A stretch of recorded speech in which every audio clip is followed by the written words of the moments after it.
بسم اللہ الرحمن الرحیم۔ السلام علیکم 9th کلاس۔ بیٹا آج سبق قدر ایاز کا یہ چوتھا لیکچر ہے۔ اس سے پہلے آج کے لیکچر سے پہلے ہم ذرا پیچھے نظر ڈال لیتے ہیں کہ قدر ایاز میں بھی سٹارٹ ہوا تھا۔ کرنل محمد خان کہتے ہیں کہ ان کا بیٹا سلیم جو تھا وہ میٹرک کے امتحانوں سے فارغ ہوا تھا اور اس دوران اس کے مختلف مشاغل تھے۔ انہی مشغلوں کے درمیان اس کے دوستوں کا آنا جانا رہتا تھا اور دوست کی مناسب خاطر تواضع نہ ہونے کے لیے سلیم نے جو ہے پرانے ملازم علی بخش کو جو ہے وہ ڈانٹا۔ تو کرنل محمد خان نے انہیں ایک دیہاتی لڑکے کی کہانی سنانا شروع کی۔ ہم صفحہ نمبر 91 کے پہلے لائن پر ہی ہیں، یہاں سے ہم نے شروع کرنا ہے۔ میں نے کہا بھائی وہاں چائے پینے پلانے کا ہنر پہنچا ہی نہ تھا۔ یعنی اس سے پہلے جو ہم پڑھ رہے تھے وہ یہی تھا کہ وہ اس لڑکے کی کہانی سناتے ہوئے انہوں نے بتایا کہ جب ماسٹر جی گئے تو انہیں چائے پلانے کا مسئلہ درپیش ہوا اور بڑی مشکل سے چائے کی پتی ملی تو انہیں چائے بنانی ہی نہیں آتی تھی، جس پر سلیم شدید حیران ہوا۔ تو وہ مصنف اپنے بیٹے کو سمجھا رہا ہے کہ بات یہ نہیں ہے کہ انہیں چائے بنانی نہیں آتی تھی تو بہت بری بات تھی، اصل بات یہ تھی کہ وہاں ابھی چونکہ گاؤں تھا تو وہاں ابھی چائے کی پتی پہنچی نہیں تھی، صحیح طریقے سے چائے بنانے کا رواج نہیں ہوا تھا، وہاں لوگ چائے نہیں پیتے تھے، صرف مریض حضرات کے لیے چائے بنتی تھی اور وہ بھی حکیم صاحب طریقہ بتاتے تھے کہ اس طرح کر کے یہ بنانی ہے اور اس مریض کو پلانی ہے۔ وہاں لسی کا رواج تھا، چلن تھا، طور طریقہ تھا یا فیشن کہہ لیں اپنی زبان میں، اور اس ہنر میں وہ یکتا تھے، یکتا اکیلا۔ ویسے تو یکتا کا مطلب ہوتا ہے ایک اکیلا، لیکن یہاں ماہر کے لیے ہے کہ وہاں لسی پینے پلانے کا رواج تھا اور اس ہنر میں یعنی لسی بنانے کے ہنر میں وہ بہت ہی زیادہ ماہر تھے۔ تو کیا ماسٹر جی کو آخر لسی پلا دی؟ اب یہ پھر مکالماتی انداز شروع ہو گیا ہے۔ تو وہ کہہ رہے کہ نہیں جی، ماسٹر جی کو کیا لسی پلا دی؟ جب انہیں چائے بنانی ہی نہیں آتی تھی تو لسی پلا دی؟ تو مصنف نے کہا کہ نہیں، پلائی تو چائے تھی لیکن وہ ایسی کامیاب چائے نہ تھی، یعنی چائے پلائی گئی، اب چونکہ بنانی نہیں آتی تھی تو وہ اتنے مزے کی چائے تو نہیں بنی، ٹھیک طرح سے بنی نہیں، یعنی چائے کی لسی بنا دی۔ یہ سلیم نے بیچ میں جو ہے وہ لقمہ دیا تھا۔ تو کرنل محمد خان نے کہا ہاں بیٹا کچھ ایسا ہی ذائقہ ہوگا، ذائقہ مزہ، اس کا ٹیسٹ جس کو آپ کہتے کہ ہاں کچھ ایسے ہی ہوگا، کچھ لسی سے ملتا جلتا۔ بہرحال چھوٹے چودھری کا کہنا ہے کہ ماسٹر جی نے ایک گھونٹ پیا، ٹھنڈی لگی اور پیالی رکھ دی۔ ایک گھونٹ لیا یعنی ایک سپ لیا جس کو آپ کہہ سکتے ہو، تھوڑی سی چائے لی، حلق سے نیچے اتاری، وہ ٹھنڈی لگی، یعنی چائے آنی تو چاہیے گرم، لیکن چونکہ انہیں چائے بنانی نہیں آتی تھی تو وہ ٹھنڈی لگی اور ظاہر بدمزہ اور بے ذائقہ بھی لگی ہوگی، اس لیے انہوں نے چائے کا کپ اسے رکھ دیا۔ چودھری شرم سے غرق نہ ہو گیا؟ اب یہ محاورہ ہے، شرم سے غرق ہو جانا، شرم سے ڈوب مرنا، یہ محاورات ہیں۔ تو شرم سے غرق نہ ہو گیا محاورہ ہے، یعنی بہت زیادہ شرمندہ ہونا۔ تو وہ کہہ رہے کہ سوال کر رہے سلیم کہ اس بات پر کہ ماسٹر جی نے، وائس پرنسپل صاحب نے ان کی بنائی ہوئی چائے جو ہے وہ رد کر دی اور نہیں پی، تو اس کی وجہ سے چودھری جو تھا وہ تو بہت ہی زیادہ شرمندہ ہو گیا ہوگا۔ نہیں، ایسا حادثہ تو نہ ہوا، البتہ چودھری کو اس بات کا رنج بہت ہوا کہ ماسٹر جی کی فرمائش پوری نہ کی جا سکے۔ تو وہ کرنل محمد خان کہہ رہے ہیں کہ نہیں، ایسا حادثہ نہیں ہوا، ایسا واقعہ نہیں ہوا کہ چودھری بہت زیادہ شرمندہ ہوتا، البتہ جو چودھری تھا، وہ لڑکا جو تھا، اسے اس بات کا بہت دکھ تھا، رنج، دکھ، افسوس، اس بات کا بہت افسوس تھا کہ ماسٹر جی کی فرمائش یعنی خواہش پوری نہ کی جا سکی۔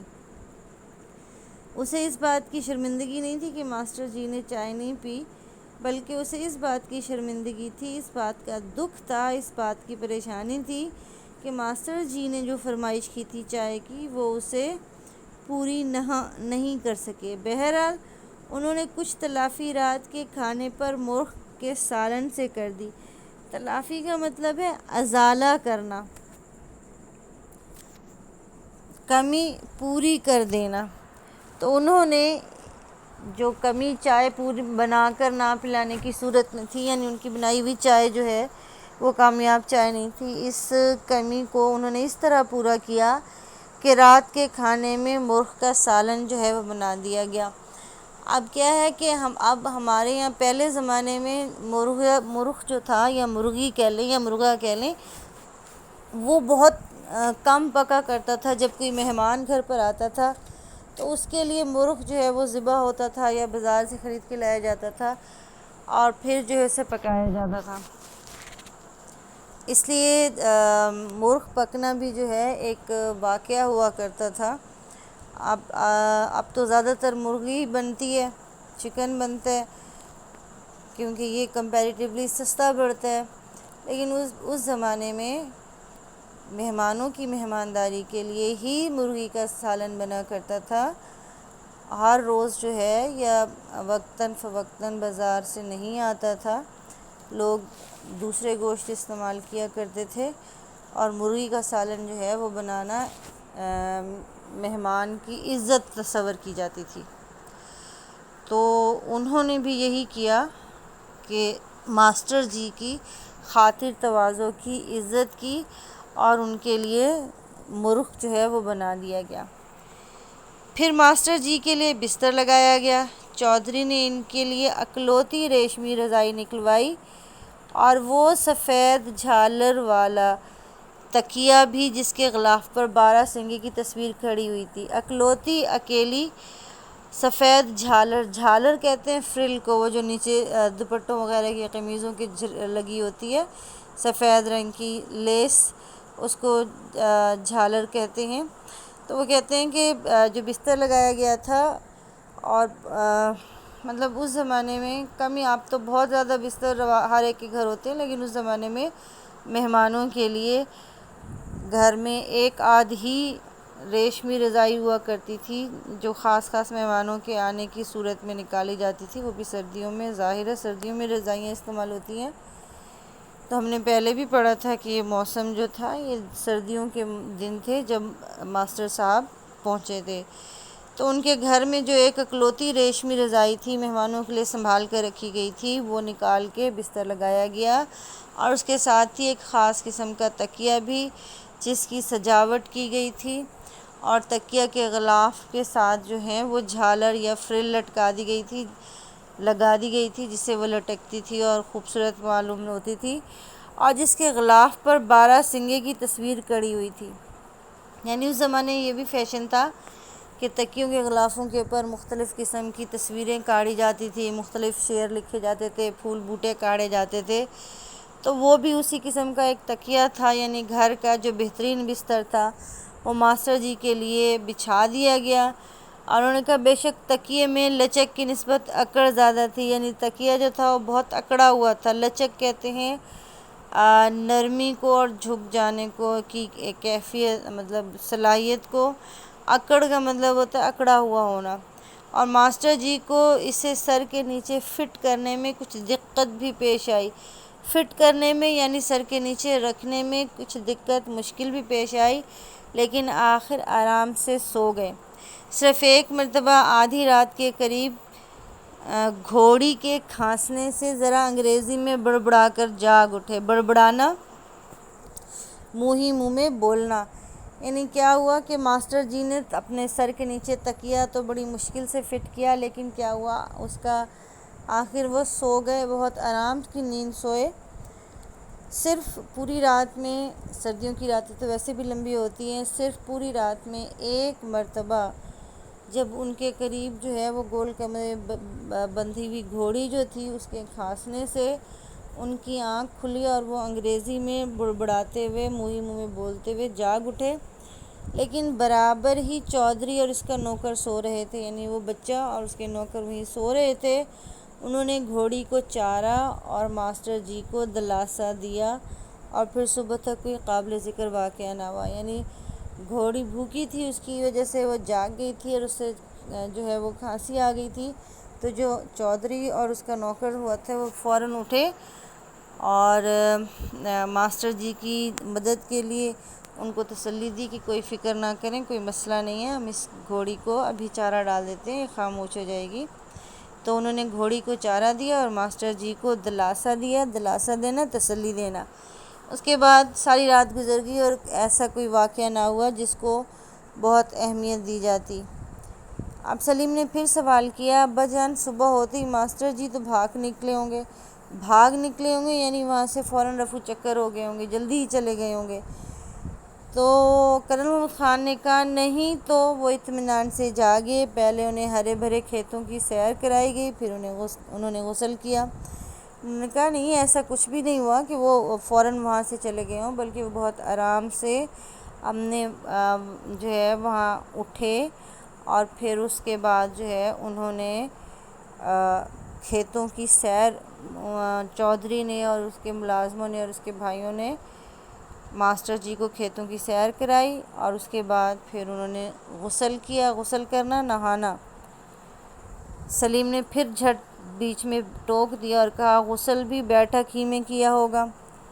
یعنی وہ جو بیٹھک ہے یعنی ڈرائنگ روم، یعنی اس کا خیال تھا نا کہ گھوڑی وہاں باندھی ہوئی ہے تو یہ غلط بات ہے، اسی لیے وہ یہ کہہ رہا ہے کہ غسل بھی جو ہے بیٹھک میں کیا ہوگا، نہایا بھی بیٹھک میں ہی ہوگا. تو اس نے کیا جواب دیا، بیٹا بیٹھک میں نہیں، مسجد میں. یعنی وہ بیٹھک میں تو نہیں، ڈرائنگ روم میں تو نہیں نہائے، بلکہ کہاں نہائے، مسجد میں نہائے. اب سلیم کے لیے ایک دفعہ پھر جھٹکا لگنے والی بات تھی. وہ پھر حیرت سے جو ہے وہ چلا اٹھا کہ مسجد میں خانہ خدا کو غسل خانہ بنا دیا. یعنی مسجد میں وہ انہوں نے جا کر غسل کیا، نہایا. یہ کیسی بات ہوئی، اللہ کے گھر کو غسل خانہ بنا دیا. میں نے کہا بھئی گاؤں کے اکثر لوگ مسجد کے غسل خانوں میں ہی نہاتے ہیں اور بظاہر اللہ تعالیٰ کو اس پر کوئی اعتراض بھی نہیں. دیہاتی گھروں میں ہر کام کے لیے علیحدہ خانے کم ہی ہوتے ہیں. انہوں نے سلیم کی تسلی کروائی اور انہوں نے کہا کہ اگر ماسٹر جی نے غسل خانے میں، مسجد غسل خانے میں غسل کیا تھا تو یہ کوئی اتنی بڑی بات نہیں ہے. گاؤں میں یہ عام طور طریقہ ہے، عام چلن ہے کہ وہاں لوگ جو ہے مسجد کے غسل خانوں میں جا کر نہا لیتے ہیں. پھر انہوں نے کہا کہ اس میں ایسی کوئی خاص برائی بھی نہیں، اور اگر دیکھا جائے تو اس میں جو ہے انہوں نے کہا ہے کہ اللہ کو بھی اس پہ کوئی، بظاہر تو اللہ کو اس پہ کوئی اعتراض نہیں ہے. یعنی ہم یہ نہیں کہہ سکتے کہ اس پر اللہ تعالیٰ اعتراض کریں گے، ایسا کہیں لکھا نہیں ہے، ایسا کہیں واقعہ نہیں ہے. اس کا مطلب ہے کہ اللہ تعالیٰ کو اس سے کوئی فرق نہیں پڑتا کہ لوگ وہاں غسل خانوں میں آ کر نہا لیں. پھر اس کے بعد انہوں نے کہا کہ اس کی ایک وجہ یہ بھی ہے کہ دیہاتوں میں، گاؤں میں اکثر لوگ مسجد کے غسل خانوں میں نہانے کے لیے آتے ہیں، اور کیونکہ وہاں ہر کام کے لیے ایک علیحدہ خانہ نہیں ہوتا، ایک علیحدہ کمرہ نہیں ہوتا، جیسے کہ شہروں میں چلن ہے کہ ہر چیز کے لیے ایک علیحدہ کمرہ ہے. سلیم کان پر ہاتھ رکھ کر بولے خدا اس دیہاتی زندگی سے بچائے. ابا جان اچھا ہوا آپ فوج میں آ گئے، ورنہ ہم بھی چھوٹے چودھری کی طرح مویشیوں کے ساتھ سو رہے ہوتے اور مسجد میں جا کر نہاتے. یعنی سلیم نے کان پر ہاتھ رکھ کر بولا، یعنی ایک طرح سے وہ توبہ توبہ کے لیے جو کان کے اوپر ہاتھ چھوتے ہیں، انہوں نے اس طرح کان کو چھوتے ہوئے کہا کہ اللہ تعالیٰ جو ہے اس گاؤں کی زندگی سے محفوظ رکھے. یہ پھر اس نے اس کے بعد شکر کیا کہ شکر ہے ابا جان آپ فوج میں آ گئے تھے، ورنہ ہم بھی جو ہے ابھی اسی طرح ہی مسجد کے غسل خانوں میں غسل کر رہے ہوتے.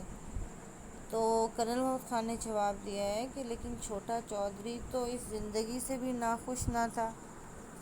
یعنی چھوٹے چودھری کو اس زندگی سے کوئی پریشانی نہیں تھی، وہ اس میں بھی خوش تھا اور بہت خوش تھا. مگر ابا جان بیچارے ماسٹر جی کا کیا بنا؟ یعنی اس نے پھر سوال کیا کہ چلیں ٹھیک ہے، مگر ماسٹر جی کا کیا بنا؟ بنا یہ ہے کہ ماسٹر جی نے غسل کے بعد ناشتہ کیا اور پھر رخصت ہو گئے، یعنی انہوں نے کہا کہ انہوں نے غسل کیا، نہائے دھوئے سیر سپاٹے کے بعد، اور اس کے بعد جو ہے وہ اسکول چلے گئے، رخصت ہو گئے چلے گئے۔ ناشتہ چودھری گھر میں کارن فلیک تھے، کارن فلیک یعنی وہ جو مکئی سے بنائے جاتے ہیں اسپیشل، اس کو کارن فلیک کہتے ہیں۔ کہ انہوں نے کہا کارن فلیک تو تھے ہی نہیں ناشتے کے لیے، کارن فلیک تو نہ تھا، البتہ جو کچھ دال دلیا تھا غریب نے حاضر کر دیا۔ اس نے کہا کارن فلیکس تو نہیں موجود تھے، لیکن جو ممکن تھا، جو دائرۂ اختیار میں تھا، وہ پیش کر دیا گیا۔ غریب نے حاضر کر دیا، یعنی اس چھوٹے چودھری نے وہ پیش کر دیا۔ ابا جان اس کے بعد چھوٹا چودھری تو اسکول میں منہ دکھانے کے قابل نہ رہا ہوگا۔ منہ دکھانے کے قابل نہ رہنا یعنی بہت زیادہ شرمندہ ہونا۔ نہیں بیٹا، اسکول تو وہ اسی منہ سے گیا اور شہری لڑکوں نے اس سے کچھ مذاق بھی کیا، مگر وہ مگن رہا۔ یعنی اس نے کہا کہ اس واقعے کے بعد چھوٹا چودھری جو تھا وہ تو کسی سے نظریں ملانے کے قابل نہیں ہو گئے شرمندگی کی وجہ سے، کہ اس نے جو ہے صحیح طریقے سے ماسٹر جی کی خاطر نہیں کی۔ تو انہوں نے کہا کہ نہیں بیٹا، وہ اسی منہ سے یعنی اسی منہ سے اسے کوئی شرمندگی نہیں تھی، وہ اسی طرح جاتا رہا اسکول۔ البتہ جو شہر کے کچھ لڑکے تھے انہوں نے اس کا مذاق بھی اڑایا، لیکن اس نے اس کا برا نہیں مانا، بلکہ وہ مگن رہا، مصروف رہا، کھویا رہا کس چیز میں؟ اپنی اسٹڈیز میں۔ چودھری کی جگہ میں ہوتا تو شرم سے مر جاتا، یعنی بہت ہی زیادہ شرمندہ ہوتا، مگر چودھری تو جیتا رہا، بلکہ خاموشی سے پڑھتا بھی رہا، اور آخر میٹرک پاس کر کے لاہور کالج میں چلا گیا۔ لیکن مصنف جو ہے انہوں نے بات آگے بڑھائی، اس کو یہیں پہ ختم نہیں کیا کہ واقعہ ختم ہو گیا تو بات ختم، بلکہ انہوں نے بتایا کہ پھر جو ہے وہ جب سلیم نے کہا کہ میں اس کی جگہ ہوتا تو میں تو اتنا شرمندہ ہوتا کہ پھر کبھی جاتا ہی نہ۔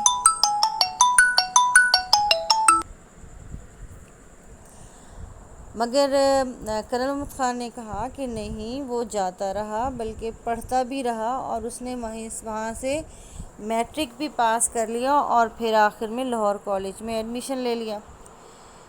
تو مصنف کا بیٹا جو تھا وہ حیران رہ گیا کہ اچھا وہ کالج بھی گیا، کیا ان کے پاس اتنے پیسے تھے؟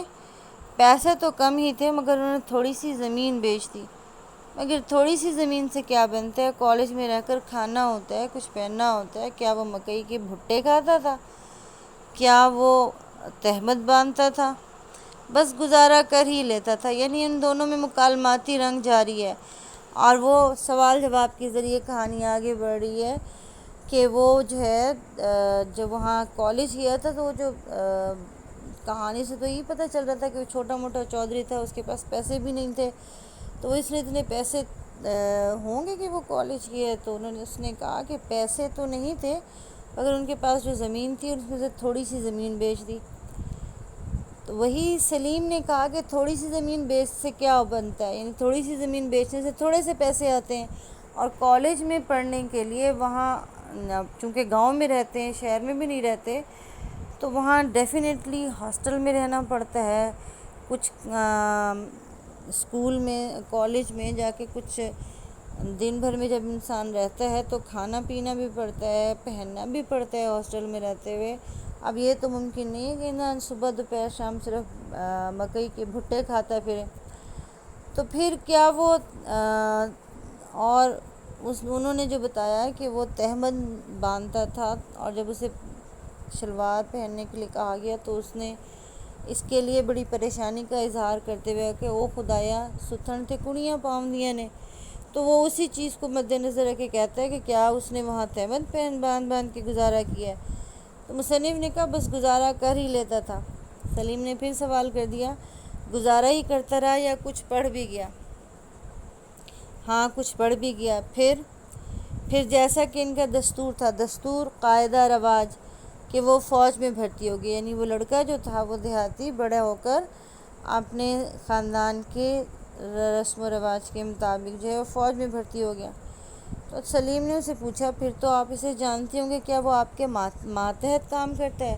یعنی کیا آپ کی پوسٹ سے نیچے اس کی پوسٹ ہے اور آپ اس کے آفیسر ہیں، وہ آپ کا سبارڈینیٹ ہے، ماتحت ہے، وہ کام کرتا ہے؟ ماتحت تو نہیں مگر جانتا ضرور ہوں۔ اب کرنل صاحب نے کیا جواب دیا ہے کہ وہ میرا ماتحت تو نہیں ہے لیکن میں اسے جانتا ضرور ہوں۔ تو ابا جانی سے بلائیے نا کبھی، ہم چھوٹے چودھری کو دیکھیں گے۔ دیکھیں گے؟ وہ کوئی تماشا تو نہیں سلیم میاں؟ یعنی اس نے کہا کہ میں اس کو دیکھنا چاہتا ہوں۔ تو کرنل محمد خان نے حیرت سے کہا کہ اچھا دیکھیں گے کیسے بھائی؟ وہ کوئی تماشا ہے، کوئی دیکھنے کی چیز ہے جسے آپ دیکھیں گے؟ ابا جان بلائیے نا چھوٹے چودھری کو، ہم بالکل نہیں ہنسیں گے۔ اس نے بچہ تھا اس لیے اس نے ضد کر لی بچوں کی طرح کی کہ ہم اسے دیکھ کر ہنسیں گے نہیں، آپ اسے بلائیں۔ سچ؟ بالکل سچ۔ تو پھر آؤ ملو چھوٹے چودھری سے۔ یہ کہہ کر میں نے سلیم کی طرف بازو پھیلا دیے۔ سلیم ایک لمحے کے لیے مبہوت کھڑا مجھے دیکھتا رہا، مبہوت، حیرت زدہ انداز میں مجھے دیکھتا رہا، اور پھر یہ کہہ کر مجھ سے لپٹ گیا۔ ابا جان آپ، یعنی ابا جان وہ چھوٹا چودھری، وہ دیہاتی آپ تھے جس کی کہانی سنا رہے تھے؟ وہ سمجھ گیا کہ سلیم کے ابا جان جو ہے یہ کرنل محمد خان اسے اپنی کہانی سنا رہے تھے۔ وہ چھوٹا چودھری وہ کرنل تھا۔ سلیم اور علی بخش دونوں کی آنکھیں نم تھیں اور دونوں کی آنکھوں میں ایک دیہاتی کے لیے محبت کی چمک تھی۔ ایاز اپنے اصلی لباس میں بھی ایسا معیوب نظر نہیں آتا تھا، معیوب، برا، ابتر۔ اب یہ جو ہے تلمیح ہے، ایاز اپنے اصلی لباس میں بھی ایسا معیوب نظر نہیں آتا تھا۔ اس کے پیچھے پوری ایک کہانی ہے کہ آپ نے سنا ہوگا نا محمود اور ایاز، یعنی محمود تو بادشاہ تھا اور ایاز جو تھا اس کا غلام تھا، اور خاصا عقل مند تھا، بہت وفادار تھا، بہت جانثار تھا، اور محمود کو وہ اتنا پسند آیا کہ اس نے اس کو جو ہے اپنا مشیر خاص بنا لیا، اور اس کو آزاد کر کے ایک اپنے غلاموں کی اس نے ایک فوج بنائی ہوئی تھی سپاہیوں کی، وہ اس کو اپنا مشیر بھی بنا لیا۔ مگر پھر بھی جو ایاز تھا وہ اپنی اصلی حیثیت بھولا نہیں تھا، جبکہ دوسرے درباری جو تھے وہ اس موقع کی تلاش میں رہتے تھے کہ ایاز سے جو ہے وہ محمود کی نظروں میں ایاز کو گرا دیا جائے، اس لیے وہ اس پر طرح طرح کے الزامات لگاتے رہتے تھے۔ ایک دفعہ اسی طرح اس پر یہ الزام لگایا گیا کہ اس نے محمود کو جو ہے دھوکہ دے کر کافی سارا مال اسباب جمع کر لیا ہے، اور وہ وقتاً فوقتاً جو ہے اسے کھول کر دیکھتا رہتا ہے۔ محمود نے سے کہا، ان درباریوں سے کہا کہ اچھا اب اگر وہ جائے، کیونکہ اسے یہ اطلاع دی گئی کہ یہ وقتاً فوقتاً ایک چھوٹی سی کوٹھڑی ہے، اس کوٹھڑی میں جاتا ہے، کئی گھنٹے گزار کر باہر آتا ہے، اور اس کوٹھڑی کی دروازوں سے اور دزوں سے جھانک کر دیکھا گیا تو وہاں ایک بہت بڑا صندوق رکھا ہوا ہے۔ تو محمود نے کہا کہ چلو ٹھیک ہے، اب وہاں جائے تو پھر مجھے بلانا۔ تو اسی طرح جو ہے ایک دن میں ایاز جمعے کی نماز کے بعد نکلا اور اس کوٹھڑی میں جا کے بند ہو گیا۔ فوراً محمود کو اطلاع دی گئی۔ محمود جو تھا اپنے وزیروں مشیروں کے ساتھ آیا، اور جب اس کو دروازہ بجایا تو دروازہ کھولا ایاز نے، اور پھر اس نے پوچھا کہ کیا ہے تم یہاں کوٹھڑی میں بند کیوں؟ کیونکہ وہاں کوٹھڑی میں صرف ایک صندوق ہی رکھا ہوا تھا اور اس پر بڑا سا تالا لگا ہوا تھا، اور وہ بڑا سا تالا لگا دیکھ کر سارے ہی سمجھ رہے تھے کہ اس کے اندر سونا چاندی ہوگا۔ تو محمود نے کہا کہ یہ تالا کھولو اور مجھے دکھاؤ کہ اس کے اندر کیا ہے۔ تو جب ایاز نے تالا کھولا تو اس کے اندر جو تھے اس کے پھٹے پرانے کپڑے پڑے ہوئے تھے، پرانے جوتے پڑے ہوئے تھے۔ تو محمود نے پوچھا کہ یہ کیا ہے؟ تو اس نے کہا کہ آپ نے مالک مجھے بہت کچھ دیا، زمین سے اٹھا کر آسمان پر بٹھا دیا ہے، تو میں یہ چاہتا ہوں کہ میں اپنی اوقات اور اپنی حقیقت نہ بھولوں، میں ایک غلام ہوں۔ تو یہ وہ لباس ہے کہ جس وقت میں آپ کی خدمت میں حاضر ہوا تھا اور میں نے یہ لباس پہنا ہوا تھا، اور آپ نے مجھے اس پھٹے پرانے لباس میں ہی پہچان کے وہاں سے آپ نے میرا انتخاب کیا اور مجھے اتنی عزت دی، اور میں آتا ہوں کچھ عرصے کے بعد، مہینے 2 مہینے کے بعد آتا ہوں، اس لباس کو پہنتا ہوں، ان جوتوں کو پہنتا ہوں، تاکہ مجھے میری اوقات یاد رہے۔ تو یہ سارا وہ سسٹم تھا۔ تو وہ یہی بتا رہے ہیں کہ جو ایاز تھا، اگر اس کا لباس پھٹا پرانا بھی تھا تب بھی اس کی حیثیت اور اس کی اہمیت جو تھی وہ کم نہیں ہوتی تھی، وہ اس میں بھی برا نہیں لگتا تھا، کیونکہ اچھائی انسان کے اندر ہوتی ہے۔ تو یہاں یہ تلمیح ایک ایسے الفاظ کے مجموعے کو کہتے ہیں جس میں کسی تاریخی واقعے کو بیان کیا گیا ہو، یعنی جس کے دو چار وہ جو الفاظ ہوتے ہیں انہیں پڑھ کر یا سن کر پورا تاریخی واقعہ یا مذہبی واقعہ یا آپ کیا کہہ سکتے ہیں کہ کوئی مذہبی، کوئی تاریخی اور کوئی رومانوی واقعہ جو ہے اس میں یا اخلاقی واقعہ پورا چھپا ہوا ہوتا ہے اس میں۔ تو یہاں یہ جو ہے یہ تلمیح ایاز کی تلمیح ہے جو محمود کا غلام تھا، اور یہاں اس واقعے کی طرف ذکر ہے کہ وہ اپنے پھٹے پرانے لباس میں تھا۔ ہمارا آج کا سبق یہاں مکمل ہوتا ہے۔ آج ہمارا سبق قدر ایاز مکمل ہو گیا۔ نیکسٹ لیکچر میں ہم اس کا خلاصہ دیکھ لیں گے اور پھر ایکسرسائز۔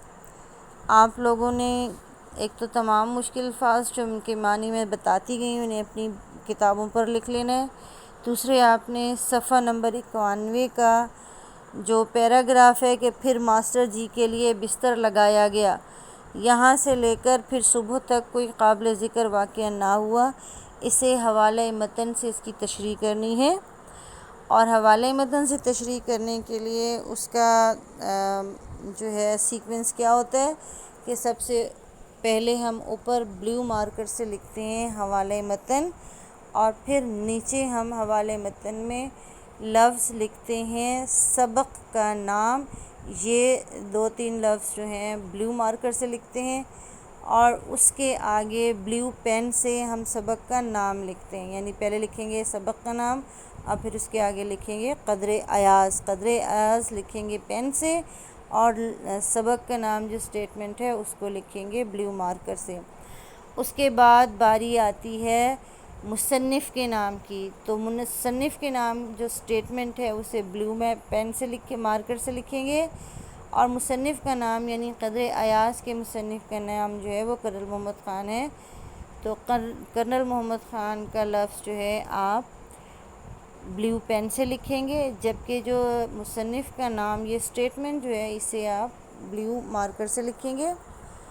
پھر اس کے بعد مشکل الفاظ کے معنی لکھے جائیں گے، اور آخری سٹیپ جو ہے وہ اس گیون پیراگراف کی تشریح کا ہوتا ہے۔ اس طرح آپ نے یہ کام کرنا ہے۔ انشاءاللہ تعالیٰ آپ سے جلد ملاقات ہوگی۔ یہ کام میں آپ کا چیک کروں گی جب اسکول کھل جائیں گے انشاءاللہ تعالیٰ۔ 15 سے ہمارے اسکول کھل رہے ہیں۔ آپ مجھے اجازت دیں اور اپنا کام مکمل کریں۔ اللہ حافظ۔